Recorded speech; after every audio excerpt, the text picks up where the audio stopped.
आज का टॉपिक है आपका एमएमसी फेज 2 का रिवीजन चल रहा है। ठीक है, और आज का टॉपिक है आपका इमोशनल कंट्रोल के ऊपर। ठीक है, मैं इसके बारे में थोड़ी डिटेल में बात करूंगा, कुछ सवाल भी होंगे, कुछ जवाब भी होंगे। ओके, मेरी स्ट्रीम पर कोई भी ट्रेडिंग नहीं करेगा, 22 साल की भीख मांगने नहीं आएगा। ज़्यादा से ज़्यादा आप एक नोटबुक लेके वो चीज़ें लिख सकते हो जो आपको लगता है काम की हैं। किसी भी तरीके की stock, crypto, forex, option, premium की रिकमेंडेशन या एडवाइजरी लेने नहीं आई है। और साथ ही साथ अपनी रिकवरी या फिर लॉस रिकवरी, किसी भी तरीके की रिकवरी को लेके यहाँ बताइए। This is not a financial trading platform, this is just a educational platform, so treat it like education, not a recovery area. और यहाँ 22 साल की पुड़िया नहीं मिलती है। जो मेरी बुराई कर रहे हैं वो दे रहे होंगे तो आप डायरेक्ट उनसे लीजिए, बहुत अच्छी बुढ़िया देंगे आपको 22 साल की। एक ही दिन में आपको लाखों रुपए कमा के दिखा देंगे, अच्छा रहेगा। I am on MMC the mirror market concept. कुछ चीज़ें जो मैंने क्रिएट करी हैं, कुछ चीज़ें जो मैंने क्रिएटेड होने के बाद डेवलप करी हैं, इसके अंदर सब कुछ है। ठीक है, परफेक्ट। कुछ चीज़ें जो मैंने क्रिएट करी हैं, कुछ चीज़ें जो मैंने क्रिएटेड होने के बाद डेवलप करी हैं, जैसे कि एसएमसी है, जैसे विकॉफ्स हैं, जैसे ट्रिबुलेंट हैं, जैसे मिटिगेशन थ्योरीज हैं। ये सारी थ्योरीज मैंने डेवलप करी हैं, क्रिएटेड नहीं करी हैं। क्रिएटेड मैंने अलग तरीके से, the TBC trend bending concept create करे हैं। ठीक है, ऐसी बहुत सारी चीज़ें हैं। वेरियस कैंडलस्टिक पैटर्न है। Emotional control phase 2 the range analysis का आपका ये टॉपिक है। कल मैं आपको बता ही चुका था, कल आपका जो रेंज एनालिसिस है वो शुरू हो गया है। ठीक है, टाइम बेस्ड एनालिसिस ये एडवांस लोगों के लिए है। This is only for advance chart analysts. अगर एक ट्रेडर चाहता है कि उसको अपनी नॉलेज इंक्रीज करनी है तो इसको वो ले सकता है, बट ये it is only recommended for chart analyst. Got it? भाई लोग आज जान ही रहे, क्या बात है, लोग कम आ रहे हैं, कोई नहीं।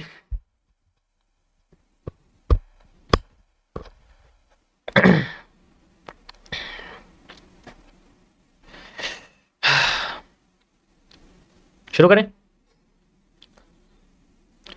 देखो ऐसा होता है कि जब हम लोग किसी भी स्ट्रेटेजी को, मतलब कोई भी स्ट्रेटेजी है दुनिया की, ठीक है, कोई भी कॉन्सेप्ट है दुनिया का, ठीक है, हम इनमें से कुछ भी जब सीखने के लिए जाते हैं या सीख लेते हैं, हम इनमें अच्छी तरीके से एक्सपीरियंस गेन कर लेते हैं। We have a lot of experience, हमारे पास इसमें बहुत अच्छा वाला एक्सपीरियंस आ जाता है। इसके बाद हमारे पास क्या रहता है कि जब हम इस एक्सपीरियंस को यूज करते हैं रियल मनी के लिए, असली पैसे के लिए, मान लो ऐसे ट्रेडिंग के लिए यूज करते हैं हम इसको, ठीक है, तो इसमें जो हमारा रिजल्ट है वो बहुत ज्यादा नेगेटिव आता है। या ये कह लो कि पहले पॉजिटिव आता है, बाद में धीरे धीरे करके वो नेगेटिव हो जाता है। इस नेगेटिव रिजल्ट की वजह से हमारे माइंडसेट पे बड़ा फर्क पड़ता है। अब अगर माइंडसेट अच्छे से कंट्रोल्ड नहीं होगा, ये जो माइंडसेट है इसके दो बिहेवियर करके हम कर सकते हैं। एक होता है सेल्फ कंट्रोल, जो हम कर सकें खुद के जरिए, ठीक है, एक सेल्फ कंट्रोल हम लोग कर सकते हैं। सेल्फ कंट्रोल करने के कई सारी चीजें हैं कि हम अपने आप को बाउंड्रीज में रखें। बाउंड्रीज होती हैं फाइनेंशियल मार्केट की दुनिया में, बाउंड्रीज को बोला जाता है लिमिट्स। और ये लिमिट्स होती हैं आपके like fixed amount of investment या स्टॉप लॉसेज, जैसे आप फिक्स्ड एसएल कह सकते हो। ये बाउंड्रीज होती हैं। ये पूरा एक चक्र बनाऊंगा मैं, अच्छे से समझना इस चक्र को। मैं आपको चक्र बता रहा हूँ, अच्छे से समझना इस चक्र को, किस तरीके से चक्र काम करता है। पूरा दिमाग घूम जाएगा जिसमें। अब जब हमें पता है कि हमारे पास सेल्फ कंट्रोल है, वो हम कर सकते हैं अपनी ही बाउंड्रीज, अपनी ही लिमिट लगा के, अपनी ही एक जो है स्टॉप लॉस या फिक्स्ड अमाउंट पे सब कुछ चीजें करके कि हम इससे घेरे से बाहर नहीं जाएंगे। अब अगर यहाँ पर जो है मार्केट में हमारा बहुत अच्छा वाला रिस्क मैनेजमेंट है, ये जो बाउंड्री है this is known as the RMS, the risk management system, TMS the trade management system, and FMS the funds management system या फाइनेंशियल मैनेजमेंट सिस्टम। ये सारी की सारी चीजों पे अगर हमारी पकड़ है, देन वी हैव लिमिट। हमारे पास एक लिमिट है, हम लोग बिना किसी वजह के कभी भी किसी भी इन्वेस्टमेंट को बड़ा नहीं कर सकते। मतलब मैं अपनी इन्वेस्टमेंट को कभी बड़ा नहीं करूंगा बिना किसी वजह के। ये बाउंड्रीज ही सेल्फ कंट्रोल क्रिएट करती हैं और ये एक कॉन्फिडेंस लाती है। अगर हमने अपनी ही पॉलिसी, अपने ही एक रूल को तोड़ा तो इसका मतलब हम अपनी ही बाउंड्री को तोड़ रहे हैं। मुझे पता था इस पर्टिकुलर ट्रेड में, इस पर्टिकुलर ट्रेड में मुझे 1% का ही लॉस लेना है, और आने वाली 100 ट्रेड तक या आने वाली 50 ट्रेड तक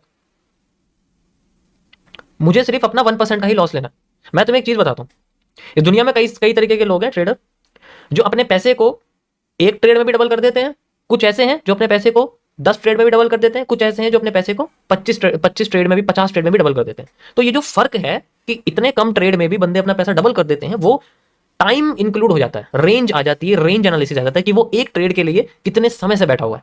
जिसे कहते हैं एक अच्छी सी चाल चलना, एक चक्रव्यूह क्रिएट करना, मार्केट के अंदर ही चक्रव्यूह बनाना कि अगर मेरे चक्रव्यूह के अंदर मार्केट आ गई, मैं तभी एंट्री लूंगा और तब निकालूंगा जब मेरे चक्रव्यूह के अंदर से बाहर निकलने की कोशिश करेगी। और उसी जगह सब चीजें उस एक ट्रेड के लिए वो पूरे महीना लगाता है, शायद पूरा साल भी लगा दे, ताकि उसकी वो इन्वेस्टमेंट डबल हो जाए। वो होते हैं हाईली एक्सपीरियंस्ड वाले एनालिस्ट। वो बहुत मतलब वो ट्रेडिंग भी करते हैं, एनालिस्ट भी होते हैं, क्योंकि उनका जो अमाउंट है वो बहुत बड़ा होता है। अब इससे हमें भी सीखना चाहिए कि हमें भी अपने सेल्फ कंट्रोल को करने के लिए सबसे पहले समझनी पड़ेगी, the less you trade the more you win. समझ आया? The less you trade the more you win. इससे ये रहेगा कि एक्यूरेसी ज्यादा चलने में नहीं आती है, एक्यूरेसी कम और सही चलने में आती है। ये सबसे इंपॉर्टेंट चीज है अपने ऊपर काबू करने के लिए। जब हम एक एनालिसिस का काम करते हैं तो हमारे पास सिर्फ एक ही दिमाग में माइंडसेट रहता है कि हमें चार्ट को सॉल्व करना है और एक रास्ता क्रिएट करना है मार्केट के बनते हुए टाइम पर। ट्रेडर का काम रहता है उस रास्ते से उसे कोई मतलब नहीं है, उसे सिर्फ अपने अमाउंट को इंक्रीज करना है, छोटे मोटे इंस्ट्रूमेंट, छोटी मोटी चीजों को ऑब्जर्व करके। ये आज की कंडीशन है हर एक ट्रेडर की, मैं जो तुम्हें बताऊं। इतना दिमाग नहीं लगाते वो, ट्रेड लगाने के बाद दिमाग बहुत लगाते हैं, ट्रेड से पहले वो इतना दिमाग नहीं लगाएंगे। अगर मैं आपको कोई 30 मिनट्स का टाइम फ्रेम एक्सप्लेन करके बता रहा हूं कि भाई मैं गोल्ड में या बिटकॉइन में या किसी भी इंडियन मार्केट के किसी भी इंडेक्स को आपको एक्सप्लेन करूं, मैं अगर 15 मिनट ले रहा हूं ना किसी एसेट के, क्योंकि अगर एक बार वो डिसीजन पहले ले लिया ना, तो मार्केट की चलने के बाद, रेल के चलने के बाद डिसीजन नहीं लेना, पहले लेना पड़ता है। अब बाद में तुम कुछ भी बता दो, मार्केट तो फेवर में जा रही है, उसकी कमेंट्री करते रहो, वो तो चली जाएगी। पहले क्या करा है वो डिपेंड करता है। ये सेल्फ कंट्रोल के अंदर आता है कि हमें अपनी बाउंड्रीज के अंदर ये सारी चीजें रिसर्च करके रखनी। समझ आया? और ये कब होता है? जब हमारे पास एक मैनेज्ड रिस्क मैनेजमेंट सिस्टम होता है, जब हमारे पास एक मैनेज्ड ट्रेड मैनेजमेंट सिस्टम होता है, और जब हमारे पास एक कंट्रोल्ड फाइनेंशियल मैनेजमेंट सिस्टम होता है, जो हमारे अकाउंट्स, बैंक, डीमैट सबसे कनेक्टेड रहता है, हर एक पे हमारी पूरी पकड़ रहती है। ऐसी मार्केट का डेटा होता है। तो ये जो कैंडल्स का बनना और ये कैंडल्स का ना बनना, इसे फेक मत समझो। हर एक पॉइंट का मूव मार्केट में लिखा रहता है, कैलकुलेटेड रहता है, ऐसा नहीं होता। तो इस चीज को एक्सपीरियंस के तरीके से लेके आओ। पैसा डाल के गलती करके लेके मत आओ। वो रास्ता सीख नहीं है कि आपने अगर पैसा डाल दिया मैं वहां से सीख के आ जाऊंगा, पैसा डालूंगा लॉस होगा सीख ही जाऊंगा, ऐसे थोड़ी होता है। फिर वो पैसे को बचाना सीखोगे, कमाना नहीं। मैंने यही गलती करी थी शुरुआत में, क्योंकि अगर एक बंदे ने शुरुआत में से पैसा इस दुनिया में पैसा लगाना शुरू कर दिया ना, तो उस कंडीशन में वो पैसा बचाना सीखेगा, सिर्फ कमाना नहीं सीख पाएगा, क्योंकि वो डरेगा कि इस बार जाए ना, बस स्टॉप लॉस ना जाए, और फिर वो हमेशा उसकी रिकवरी के पीछे भागेगा। तो कमाना तो आया नहीं, आगे क्या आया? बचाना आया है। तो इस केस में सेल्फ कंट्रोल बहुत इंपॉर्टेंट है। सबसे पहले हमें बचाना तो है ही, उसके ऊपर बाद में कितना बनेगा उसको कैलकुलेट करके रखना बहुत इंपॉर्टेंट होता है। अब बात आती है कि अगर हम लोग एनालिसिस कर लेते हैं, अब सबसे इंपॉर्टेंट बात तो अब शुरू होती है। ये तो बस एक छोटा सा आहुति थी, अब शुरू होती है कि अगर हम लोग एनालिसिस कर लेते हैं, ठीक है, हमारे पास एनालिसिस इजीली हम लोग कर लेते हैं, we easily solve the market, क्योंकि हम लोग एक एनालिस्ट हैं, हम इजीली मार्केट को सॉल्व कर लेते हैं। लेकिन अगर मान लो हमारे पास ट्रेडिंग करते वक्त ये जिगरा नहीं पैदा होता, ये कॉन्फिडेंस आता ही नहीं है, ये कॉन्फिडेंस बन ही नहीं पा रहा है कि जब भी ये पैसे की दुनिया में एंटर करते हैं, जब हाथ में बाय सेल आ जाती है, ट्रेड आ जाती है, उस वक्त कंट्रोल छूट जाता है, ये सेल्फ कंट्रोल सब गायब हो जाता है। जैसे ही मार्केट में प्लस नेगेटिव होना शुरू होता है, सारी पॉलिसीज, खुद की बनाए हुए रूल्स सब तोड़ देते हैं। लालच की वजह से शायद और एक दो ट्रेड और लगा देते हैं एक्स्ट्रा, और हो सकता है कि जो प्रॉफिट में जा रही है उसको जल्दी निकालने की लगी रहती है कि बस किसी भी तरीके से जो सामने 4-5 पॉइंट निकल रहे हैं, बेशक 15 पॉइंट का स्टॉप लॉस है, लेकिन ये 4-5 पॉइंट निकल रहे हैं, इसको निकाल के अपनी झोली में डाल दूं, क्योंकि ये नेचुरल है। अगर ये नहीं होगा तो हम इंसान नहीं, इंसानों में अगर ये फीचर नहीं है तो हम इंसान नहीं, फिर तो रोबोट है वो। या भाई कुछ और भी होते हैं जो बिल्कुल कह सकते हो ऐसा है कि उसके बारे में बात ही मत करो, उसके अंदर तो दिल ही नहीं है, वो तो हार्टलेस है। तो ऐसा ये नॉर्मल है, ऐसा ऐसा मत समझा करो कि ये सिर्फ मेरे साथ ही होता है, दिस इज ह्यूमन नेचर, ये सबके साथ होता है कि सबको लगती है कि जब, और ये ऐसा नहीं है कि आपको डे 1 में लगेगा, ये 1 साल बाद आज भी लगेगा। मान लो कोई बंदा 1 साल पहले भी कर रहा है, आज भी उसको ये लगेगा जब उसकी फेवर में जाएगी या लॉस में जाएगी, आज भी वो यही चीज करेगा, क्योंकि ये नेचर है, इस पर कंट्रोल करना बहुत जरूरी है। अब अगर इस पर सेल्फ कंट्रोल नहीं कर सकते, यहां आती है एक ड्राइवर की जरूरत। अगर यहां सेल्फ कंट्रोल नहीं हो पाता at the time of this, so we need a third party, या फिर हम इसे एक ड्राइवर कह सकते हैं। A driver who driver cars, हमारी ही निर्देशक पे चलाता है वो गाड़ी। हम होते नहीं है ड्राइवर, लेकिन गाड़ी भी हमारी, ध्यान से समझो मैं क्या कह रहा हूं, गाड़ी हमारी, ठीक है, गाड़ी भी हमारी, हमें पता है गाड़ी कैसे चलानी है, A to Z अच्छी तरीके से प्रैक्टिकल जानते हैं, ठीक है, और उसके बाद वो हमारे कहने से गाड़ी चलाएगा, हम गाड़ी में भी बैठेंगे लेकिन चलाएगा, क्योंकि चलाने वाले को नहीं पता कि मुझे कैसे चलानी है, वो हमारे भरोसे और हम उसके भरोसे। म्यूचुअल बेनिफिट रहता है और इस कंडीशन में कॉन्फिडेंस ऑटोमेटिकली एनालिस्ट के फेवर में आ जाता है और वो बंदा ट्रेड लगाता रहता है। This is the global solution of self control. Got it? अब ये अगर ये नहीं करना चाहते, फिर भी बंदे को ड्राइवर की जरूरत नहीं है, मान लो ड्राइवर की जरूरत नहीं है, हम नहीं लेना चाहते ड्राइवर, हमें ट्रस्ट ही नहीं है, कहीं पता चले हमारे कहने से कुछ और ही कर दे वो, ठीक है, इसका एक सॉल्यूशन और है। और इसका सॉल्यूशन ये है कि इन चीजों को डेली बेसिस पे करना घातक हो सकता है। डेली मतलब अगर इन्वेस्टमेंट डेली करी जाती है तो उससे एक एडिक्शन क्रिएट होती है। एडिक्शन एक सिगरेट की तरह एडिक्शन होती है, सेम टाइम पे सेम चीज दोबारा ले लेना हमेशा, एक जस्ट लाइक ए सिगरेट, ये एक सिगरेट की तरह एडिक्शन क्रिएट होती है इसकी। और सिगरेट तो जानलेवा होती है टाइम टू टाइम पे, शायद ये एक है आज, कल तुम 2 पियो, फिर 3 पियो, 4 पियो, 5 पियो, आदत बढ़ती, ऐसी ट्रेड में होता है, आज एक है तो कल 2, परसों 4, उससे अगले दिन 6, क्योंकि लालच तो प्रॉफिट के साथ बढ़ेगा और डर लॉस के साथ बढ़ेगा। तो अगर एडिक्शन बढ़ेगी किस चीज की, 2 तरीके की, अगर प्रॉफिट हो गया तो एडिक्शन बढ़ेगी ज्यादा करने की, अगर लॉस हो गया तो एडिक्शन बढ़ेगी उसकी रिकवरी करने के लिए और ज्यादा करने की। तो वो तो उससे भी सुप्रीम है, उससे उसको तो कोई भी नहीं तोड़ सकता। अब इससे कैसे बचें, ये समस्या है। अब इतनी समस्या ही समस्या है तो फिर हल क्या है? ठीक है, इसका हल है वीकली का, वीकली का इसका हल है बस। यू नो, पूरे वीक मंडे टू फ्राइडे किसी एक एसेट का एनालिसिस करते हैं, एक अच्छे से एसेट का एनालिसिस करते हैं, सॉल्व करते हैं, और उसके सॉल्व करने के बाद उसी वीक के बाद अगले वीक या फिर उसके जैसे ही एक और वीक आता है, उसमें एक दिन ये चीज करेंगे तो हो सकता है मंथ में आप 4 बार ट्रेड कर सको। ठीक है, अब अगर 4 बार ट्रेड करेंगे तो इससे एडिक्शन नहीं लगने वाली, एक्यूरेसी इंक्रीज होगी। मैंने क्या बोला, the less you trade the more you win, जितना कम ट्रेड करोगे उतना ज्यादा जीतोगे। तो यहां जीत प्रैक्टिस में है, ज्यादा ट्रेड चलने में जीत नहीं है यहां पर।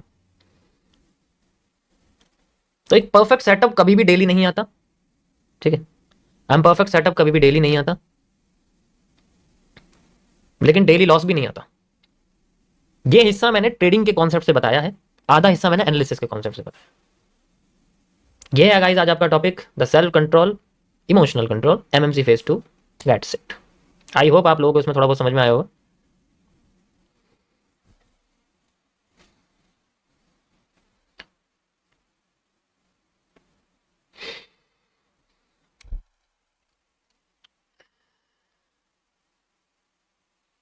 Got it? मजा आया?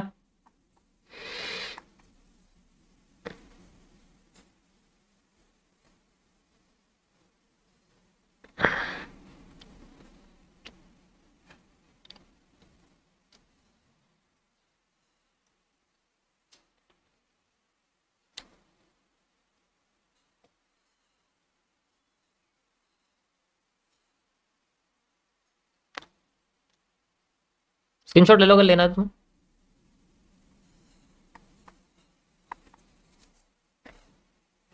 मेरे केस में I use a driver, that's it. Got it? I use a driver, मैं सिर्फ ड्राइवर का यूज करता था, अभी तो नहीं, लेकिन जब मैं ड्राइवर का यूज करता था। बट इस ड्राइवर ने मुझे धोखा दिया, 500 रुपए के चक्कर में इसने अपनी इमेज खराब कर ली। हमारा कुछ प्रॉफिट हुआ था, कुछ जो है, जब मैं साथ में करता था अपने एक और बंदे के साथ, थोड़ी स्टोरी सुनाता हूँ, तो मैं स्टोरी सुनाता हूँ। तो मैं एक बंदे के साथ जब ये सब चीज़ें कर रहा था, मैं उस वक्त ट्रेडिंग ही कर रहा था, तो बहुत अच्छा हमारा सब कुछ चल रहा था। तो उस वक्त प्रॉफिट भी बहुत अच्छे खासे बनते थे, बहुत बढ़िया, क्योंकि एक्यूरेसी बहुत हाईएस्ट जाती थी।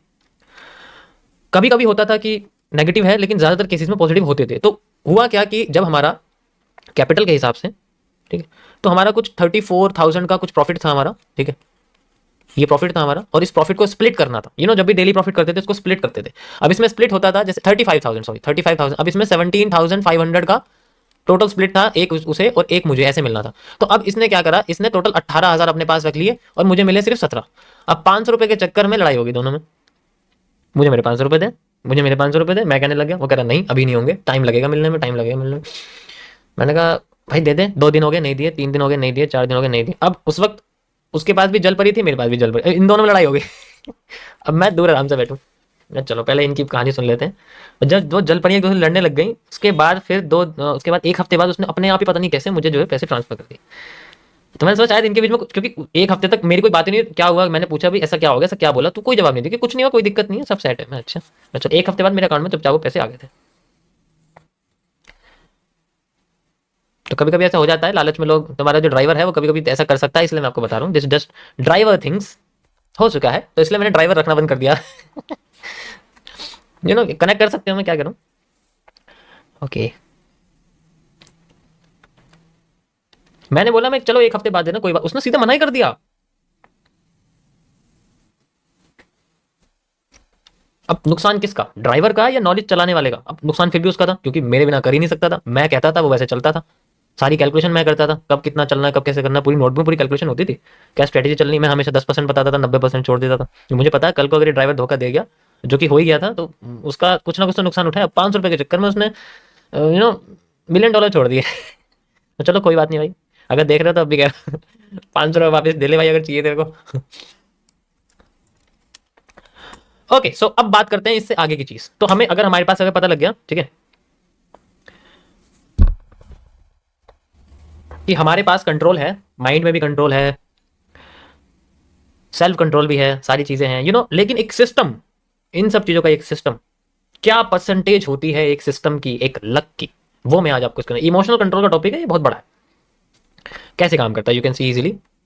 ठीक है, तो अब यहां पर मैं आपको इसका दूसरे पहलू के बारे में बात करने वाला हूं। ये पहला था इसका, दूसरा जो पहलू है इसका, वो, अरे क्या हो गया,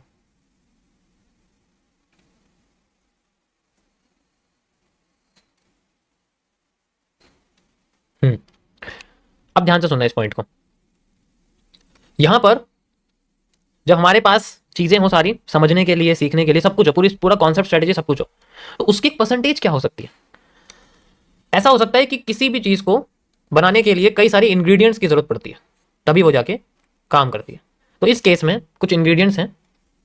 सबसे पहले जो हमारे पास इंफॉर्मेशन है, ठीक है, इंफॉर्मेशन हमारी 90% होनी चाहिए, सॉरी उल्टा बोल दिया मैंने, इंफॉर्मेशन हमारे पास 9% होनी चाहिए, बस 9% इंफॉर्मेशन होनी चाहिए।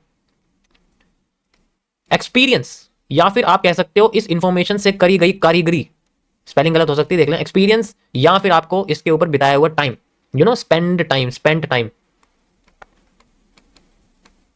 ये होना चाहिए 90% का। इसके बाद जो आपका मैनेजमेंट है, अब ये मैनेजमेंट हर तरीके से है, ठीक है, ये मेरी अपने जो है परसेंटेज है, सबकी अपने अलग अलग होती है, मेरा अपना है। 0.5% जो है आपका इसके अंदर मैनेजमेंट होता है, और बाकी 0. आप इसको 0.9% कह सकते हो, मतलब 1% करीब करीब 0.9% इसका मैनेजमेंट है। और जो लक है लास्ट में, 0.1% इज द लक। किस्मत का तो खेल ही नहीं है यहां पर। किस्मत तो बस ये है कि 1 साल मेहनत करी, उसके बाद किस्मत पे बैठ गए, बस उसके बाद है। ऐसे नहीं है कि उल्टा कर दिया, 90% लक है और जी 9% ही जो है इंफॉर्मेशन है, और चल रहे हैं बस।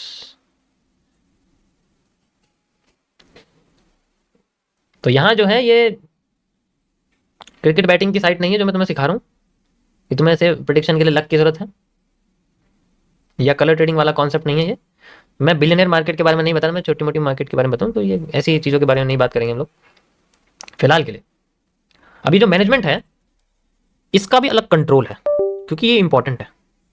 तो आज मैं आपको इसके अंदर यहां पर पहले फंड मैनेजमेंट सिस्टम बताने वाला हूं, जिसे आप सीएमएस भी कह सकते हो, the capital management system.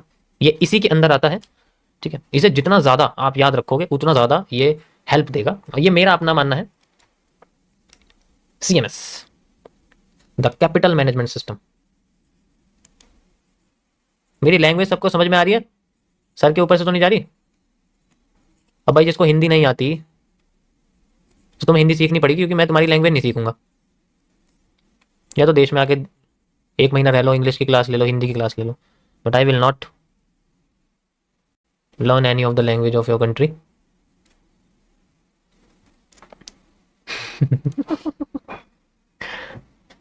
Okay,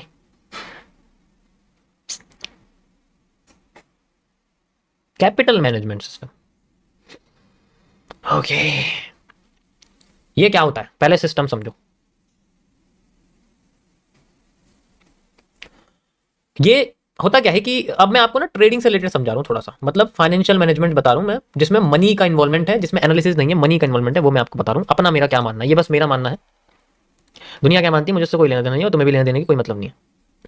अपने से मतलब रखो बस। कैपिटल मैनेजमेंट सिस्टम यानी कि जैसे कि हमारे पास एक या मेरे पास एक बैंक अकाउंट है, this is my bank account. कोई भी मेरी स्ट्रीम पर मेरे बैंक अकाउंट बैलेंस नहीं पूछेगा, मेरी स्ट्रीम पर कोई भी मेरा बैंक बैलेंस नहीं पूछेगा। ये मेरा बैंक है, ठीक है, मेरा बैंक अकाउंट है। और इस बैंक अकाउंट में बेसिकली मेरे पास है अभी जो पैसा है वो फंड्स की फॉर्म में है। इस पैसे को हम लोग फंड्स कहते हैं, ठीक है, इस पैसे को हम लोग फंड्स कहते हैं। अभी जो फंड्स है ये तब तक फंड्स हैं जब तक ये बैंक में है, ठीक है, जब तक ये बैंक में है, ठीक है। इसको सुन लो ध्यान से यार, तुम लोग क्यों मुझे डिस्टर्ब कर रहे हो। अब क्या होता है कि जब हम ट्रेडिंग करने के लिए जाते हैं तो इस पैसे को ट्रांसफर करते हैं एक ट्रेडिंग अकाउंट में, जिसे हम लोग डीमेट अकाउंट भी कह सकते हैं या ट्रेडिंग अकाउंट भी कह सकते हैं, ठीक है। तो ये ट्रेडिंग अकाउंट में जब पैसा डिपॉजिट करते हैं तो ये ट्रेडिंग अकाउंट होता है एक अलग बंदे का, जिसे हम लोग ब्रोकर कहते हैं। अब ये फिजिकल और ऑनलाइन दोनों तरीके से हो सकते हैं। फिजिकल ब्रोकर भी एग्जिस्ट करते हैं, ऑनलाइन ब्रोकर तो आप सब लोग जानते हैं, स्टॉक ब्रोकर भी होते हैं, क्रिप्टो ब्रोकर भी होते हैं, फॉरेक्स ब्रोकर भी होते हैं, बॉन्ड्स ब्रोकर भी होते हैं, गवर्नमेंट बॉन्ड्स में अलग अलग तरीके के। तो हम क्या करते हैं, हम इस पैसे को ट्रांसफर कर देते हैं, ठीक है। मैं इस पैसे को ट्रांसफर कर देता हूँ ब्रोकर को। अब ऐसे नहीं मैं सारा कर दूंगा, नहीं, यही तो समस्या है यहाँ पे। अब यही तो समस्या है कि जो फंड्स हैं, अब मेरे पास जो पैसे हैं, अब मैं परसेंटेज में बात कर रहा हूँ, मेरे पास जितना भी अमाउंट है मैं अपने अमाउंट का 10% हिस्सा ही इसके अंदर डालूंगा। ये 10% जो है ये मेरा रिस्क है। कल को अगर ब्रोकर मेरा पैसा लेके भाग जाए तो मेरा स्टॉप लॉस कितना हिट होगा 10% का, समझे। मेरा जो पैसा है वो 10% जाएगा, मेरा स्टॉप लॉस हिट कितना होगा, स्टॉप लॉस मेरा देखा जाए तो वो, क्योंकि मैं ब्रोकर में इन्वेस्ट कर रहा हूँ, अब ब्रोकर के अंदर मैं किसी और करेंसी में इन्वेस्ट कर रहा हूँ, वो अलग चीज है। पहले तो ब्रोकर में ही डाल लूँ, सबसे पहले तो यही चीज है। तो वहां मेरा पैसा ना चला सबसे पहले इतना मुझे देखना पड़ेगा। तो मैं 10% कैपिटल, कुछ कुछ तो 10 से भी कम करते हैं। अब मेरे पास 10% कैपिटल मैंने ट्रांसफर कर दी ट्रेडिंग अकाउंट में। अब ये जो फंड्स है ये कन्वर्ट हो जाते हैं कैपिटल के अंदर। अब मेरे पास कैपिटल बन चुकी है, मेरा फंड कन्वर्ट हो चुका है कैपिटल में। This is the interchange area. Broker में आते ही अब मुझे अपने अंदर डालना, भाई अब ये मेरा पैसा मेरी जेब में नहीं है। एग्जाम्पल के लिए मैंने यहाँ पर किसी एक बंदे को बोला, उसने बोला कि मैं तुम्हारे पैसे बढ़ा सकता हूँ, मैंने तुम्हें पैसे दे दिए, 10% दे दिया मान लो, ठीक है, मैंने 10% दे दिया। अब 10% देने के बाद अब बंदे के अंदर लालच और मेरे अंदर डर लाजमी है। अब इससे क्या पैदा होगा, मुझे समझना पड़ेगा, नहीं पैसा मेरे किसी बंदे के पास जा चुका है अब उसे लगेगा कि इसने अपना सारा पैसा दे दिया, मेरे से तो ऐसे बात करिए, तो पूरा ध्यान रखिए इसका तो सारा पैसा मेरे पास आ गया। अब उसे नहीं पता मैंने सिर्फ 10% दिया, अपना 5% दिया, अगर लेके भाग भी जाएगा तभी मेरा 5% जाएगा, तो मेरा स्टॉप लॉस 5% का हिट होगा। अब ऑब्वियस सी बात है, मेरे अकाउंट में ही 100 रुपए है, मैं 10% 10 रुपए डाल लूँ तो उसमें ट्रेडिंग की क्या कर लूंगा। अमाउंट भी तो अच्छा खासा होना चाहिए। अगर मान लो अकाउंट में मेरे 1 लाख रुपए हैं तो 1 लाख का 10% 10,000 है, 10,000 मैं ब्रोकर में डालूँ तो उससे कोई फर्क नहीं पड़ता।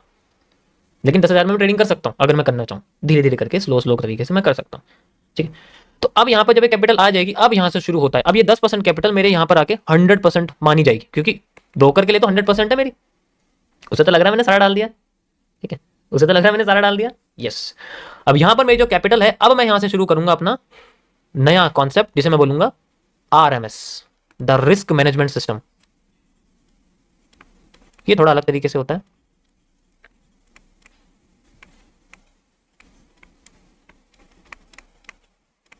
अब मेरा जो रिस्क मैनेजमेंट सिस्टम है, मेरे को सबसे पहले ये समझना है कि मुझे गंवाना कितना है, द रिस्क। तो ये रिस्क मैं परसेंटेज के हिसाब से, जैसे 100% मेरा कैपिटल है अभी कुछ भी है, ठीक है, तो यहां पर मेरा जो रिस्क है वो 1% से 2% के बीच में रहेगा पर ट्रेड।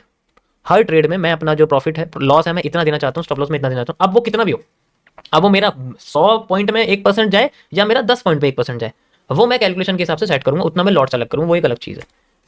अब यहां पर मुझे इसमें रिवॉर्ड कितना लेना है, ऑलवेज जो रिवॉर्ड है वो रिस्क से हमेशा ज्यादा ही होना चाहिए। Reward should be larger than risk.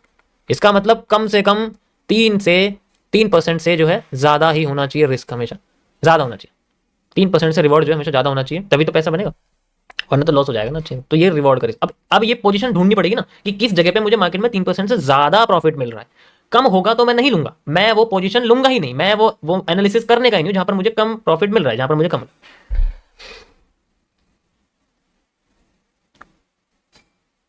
अब बात आती है इसके अंदर किसकी, ग्रोथ की। और ये ग्रोथ आती है कैपिटल के इंक्रीज होने के साथ, कि जितना कैपिटल इंक्रीज होता जाएगा मैं अपने रिस्क को बढ़ाता जाऊंगा। परसेंटेज वही रहेगी लेकिन जो लॉट है वो बढ़ता चला जाएगा। और ये ग्रोथ आती है कंपाउंडिंग के अंदर, जिसका एक्सप्लेनेशन मैं आपको दूंगा एमएमसी फेज 6 के अंदर। दैट्स इट योर टीएमएस, जहां पर मैं आपको बताऊंगा द ट्रेड मैनेजमेंट सिस्टम। ये रिस्क मैनेजमेंट सिस्टम है। ये वो चीजें हैं जो ट्रेडिंग से पहले की होती हैं, तो अभी इनको एनालिसिस में रख सकते हैं। ट्रेडिंग से पहले की चीजें हैं सारी, ट्रेडिंग के बाद की चीजें होती हैं ट्रेड मैनेजमेंट के अंदर, वो अलग है। ट्रेड लगाने से पहले क्या करना पड़ता है, क्या लॉट लेना पड़ता है, कितनी कौन से टाइम फ्रेम के हिसाब से, बैलेंस के हिसाब से कौन सा टाइम फ्रेम लेना पड़ता है, टाइम के हिसाब से क्या चलना, वो बहुत सारी चीजें वो टीएमएस के अंदर आती हैं। It's a very large concept जो कि मैं आपको फेज 6 के अंदर कंपाउंडिंग और नेगेटिव कंपाउंडिंग के साथ बताऊंगा। आज का टॉपिक यहाँ तक के लिए फिनिश हो चुका है आपका। समझ आया सभी को? मजा आया? ये रही आज आपकी